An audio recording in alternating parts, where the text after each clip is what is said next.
Ya. Jadi kalau kita ngikuti kasus ini dari awal, kan saya jadi pengamat selama 4 minggu ini ya, mulai dari awal penggeledahan terkait dengan batu bara yang merugikan negara 5 triliun, kan sebenarnya disitulah predikat crime awalnya. Kemudian kan berkembang. Jadi kalau saya melihat kasus ini kan sudah benar-benar terang benderang.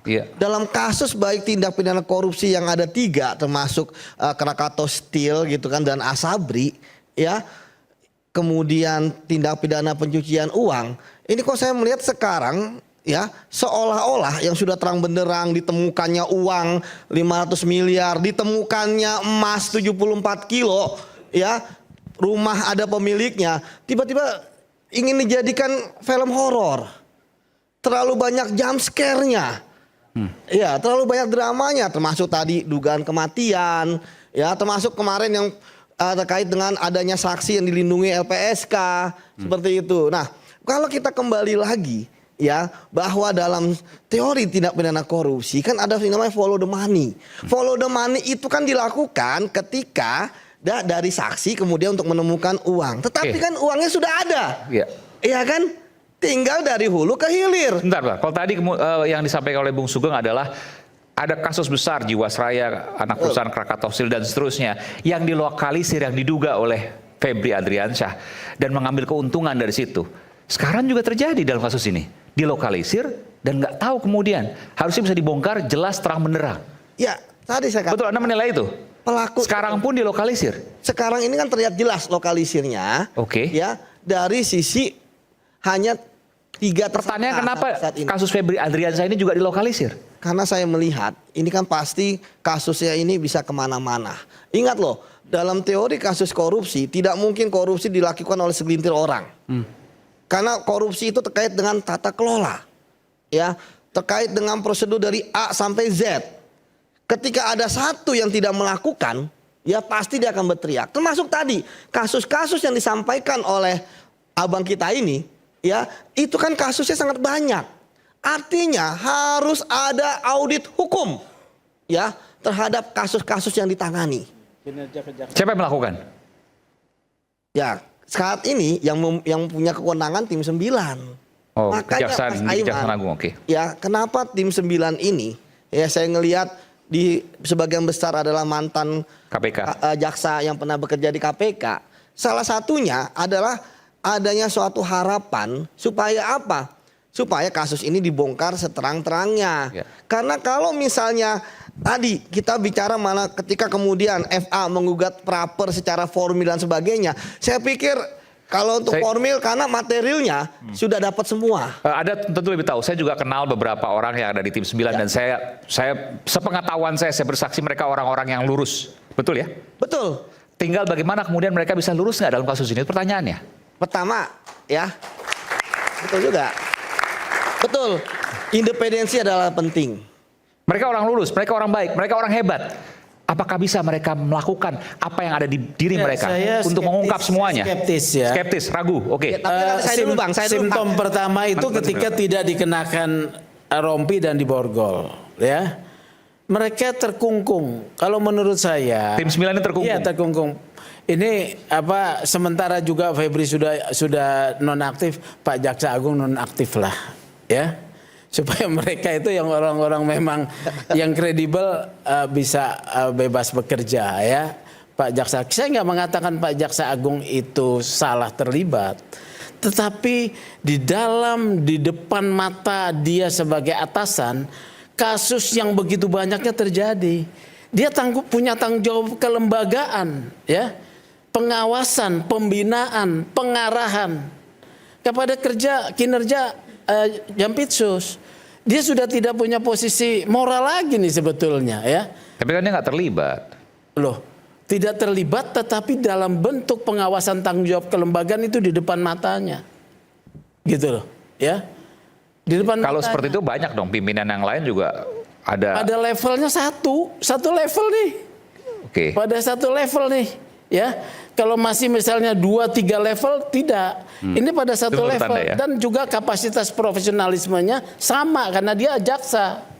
Gitu. Ya jaksa yang mengetahui bahwa postur kasus-kasus korupsi itu akan selalu ada ketika kasus besar TPPU, ada pihak-pihak lain yang bisa diminta pertanggungjawaban. Ada pihak yang memang harus di depan matanya ada penyerahan uang 27 M yang dipublikasi, ya. Dan harusnya ada yang diminta pertanggungjawaban, uang itu punya siapa. Ini tidak, gitu loh. Ketika bawahannya mensortir, tidak kemudian menyidik orang yang berinisial D yang adalah mantan menteri, ini sudah kekeliruan kelembagaan. Dan tanggung jawab kelembagaan ada pada pimpinannya. Ini argumentasinya kami. Karena itu membantu komisi tim 9, seperti tadi saya katakan, Pak Jaksa Agung coba nonaktif lah. Dan tentu ini keputusan Presiden ya. Pak Presiden dengar ini. Kalau memang ini mau ditegakkan secara konsisten, ya seperti itu, begitu. Itu yang saya bilang. Saya potong dulu ya, Yud. Itu yang saya bilang, di banyak tempat itu risikonya terlalu tinggi kalau ditangani di kejaksaan. Harusnya? Iya, di KPK. KPK. Tapi kan mereka punya yang disebutnya sebagai kata-kata berwenang di dalam Undang-Undang 19 itu nggak digunakan wewenangnya gitu. Karena Anda bisa bayangkan kalau Anda punya wewenangnya nggak digunakan, itu Anda manusia macam apa gitu. Ya kan gitu kan? Karena di pasal 10 itu jelas itu kata-katanya berwenang. Satu dengan syarat 1, 2, 3, 4, 5. KPK punya wewenang. Iya, berwenang, kata-katanya berwenang, mengambil alih. Bisa langsung mengambil alih. Iya. Tanpa diminta oleh siapapun. Oh iya, dia kan kalau dia baca kasus ini kan udah menulis dengan syarat 1, punya potensi konflik, 2, lama nggak selesai dari tahun 2000 berapa itu. Oke. Terus kemudian ada campur tangan pihak lembaga eksekutif, legislatif, judikatif dan seterusnya, itu udah Tiga-tiganya diduga ada. Ya, udah memenuhi syarat sebenarnya. Jadi maksudnya gini loh. Oke. KPK harus ambil alih. Yang disebutnya predicate crime, which is itu yang diminta oleh lawyer untuk dijelaskan. Sebenarnya predicate crime-nya udah terjadi. Tapi kemudian ketika awal kasus ini kelihatannya ya naik juga, kalau kita katakan ini nggak ada kaitan sama MBG ya.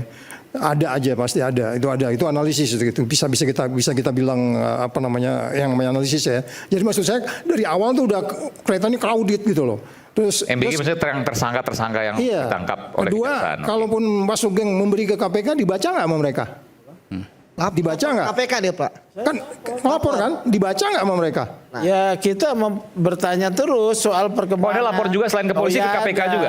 Ada dong. Waktu 2025 itu. Artinya laporan yang sama dia berikan. Kalau KPK. Kalau Yudi ada di sana dibaca sama Yudi lapor saya tuh. Mainkan Yud, gua gitu. Saya tidak tahu kan itu hasil penyidikan walaupun kami diminta keterangan, data, informasi Oleh KPK waktu oleh itu ya? KPK ya. Iya kan? Karena informasinya sama, Bro. Sama. Jadi gini, saya sepakat dengan Pak Saud, sepakat dengan beliau ya, bahwa sebenarnya kasus ini kan harusnya ditangani oleh KPK karena tidak ada konflik kepentingan. Ya, namun ya tentu kita bisa melihat pada malam itu kan saya melihatnya jadi malam yang apa ya? Jangan-jangan lawyernya juga lebih percaya ini kalau dikasih ke KPK. Karena malam itu kan kita bisa melihat Mas Aiman itu kan ada nama-nama KPK. Iya. Ya kan ada nama deputi. Ya kan deputi penindakan, ada mana deputi supervisi. Yang sepengetahuan saya kalau mau ngambil alih memang harus ada deputi supervisi kemudian dikasih ke deputi penindakan. Ya, tapi kan tadi zaman mungkin sudah berubah. Ya tiba-tiba namanya diangkat, tidak ada lagi di dalam kompres itu kan. Ya kemudian akhirnya kasih ke teman-teman kejaksaan. Tetapi menghindar lah ya. Iya, menghindar. Sebenarnya sempat di kejaksaan. Sempat di KPK. Bukan, sempat KPK mau hadir pada malam itu, kan misteri. Waktu konferensi pers pengalihan kasus itu. Iya kan ada namanya. Oke. Iya orangnya ada pasti. KPK mau hadir. Ya, pasti ada di situ kan di dalam Cuma Polda. di belakang. Ya, cuman tiba-tiba kan namanya diangkat dan Iya. mereka nggak keluar. Dia kan menarik. Oke. Ya. Apa yang Anda baca di situ? Jadi pada waktu pengalihan dari polisi ke kejaksaan, nama-nama pimpinan KPK ada di situ. Bukan pimpinan deputi. Iya, deputi kan termasuk Ya. pimpinan lah ya. Ya. Oke. Maksudnya bukan anggota dan Bukan ketuanya anggota, bukan, ya. tapi Menarik emang. petinggi-petinggi KPK di sana ada. Iya. Namanya juga jelas. Tapi tiba-tiba namanya menghilang, orangnya nggak ada.